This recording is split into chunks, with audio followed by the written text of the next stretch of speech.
بسم اللہ الرحمن الرحیم. آپ دیکھ رہے ہیں پاک ایکسکلوسیو ٹی وی. آج ایک گھنٹہ پہلے پاکستان کے معروف میزبان، اینکر، کمپیئر، سیاستدان ڈاکٹر عامر لیاقت حسین انتقال کر گئے. یہ جو مناظر آپ دیکھ رہے ہیں یہ عامر لیاقت کے گھر کے ہیں. جب پولیس ان کے گھر میں داخل ہوئی اور اس وقت لائٹ نہیں تھی. یہ آپ دیکھ رہے ہیں اندھیرا ہے کمروں میں، لیکن یہ ہے کہ پولیس اپنا کام کر رہی تھی. انہوں نے جو ہے موبائل ٹارچ سے اور باقی ٹارچ لے کے جو ہے وہ انہوں نے میت کو نکالا. ابھی یہ کہا جا رہا ہے کہ جی اس وقت لائٹ نہیں تھی، رات کو شاید جو جنریٹر چل رہا تھا اس جنریٹر کے دھوئیں سے بھی ایسا ہو سکتا ہے. اب مختلف باتیں ہیں، ملازمین کا کہنا کچھ ہے، پولیس کا کہنا کچھ ہے. اور لیکن یہ کہ ابھی میت کو جو ہے وہ جناح ہاسپٹل لے کے جایا جا رہا ہے، وہاں پہ ان کا پوسٹ مارٹم بھی ہوگا. دوسری جانب جو ہے پولیس موقع پہ پہنچ گئی ہے. عامر حسین کے فنگر پرنٹ اور باقی چیزوں کو چیک کیا جائے گا.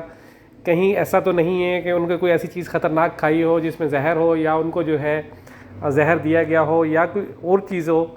جو بھی ہے وہ پولیس اپنا کام کر رہی ہے.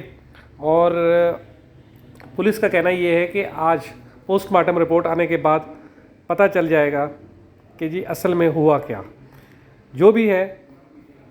لیکن یہ افسوسناک خبر ہے کہ عامر لیاقت حسین پاکستان کے نامور میزبان، کمپیئر، اینکر تھے، لیکن اچانک ان کو اس طرح مردہ پایا گیا، ان کی لاش ملی. یہ دیکھ رہے ہیں یہ پولیس ان کے گھر کے باہر سے اندر سے انہوں نے پورے فنگر پرنٹ اور باقی چیزیں جو ہے وہ جمع کر رہے ہیں تاکہ جو ہے پتہ چل سکے کہ حقیقت میں ہوا کیا. ڈرائیور کے مطابق تو یہ ہے کہ جب کمرے میں گئے تو وہ بے ہوش پائے گئے، لیکن یہ ہے کہ پولیس نے اپنا کام کر رہے ہیں. یہ صوبائی وزیر ناصر شاہ بھی پہنچے، انہوں نے پولیس سے جو ہے معلومات لی اور ایمبولینس کو روانہ کیا آغا خان ہاسپٹل سے جناح ہاسپٹل.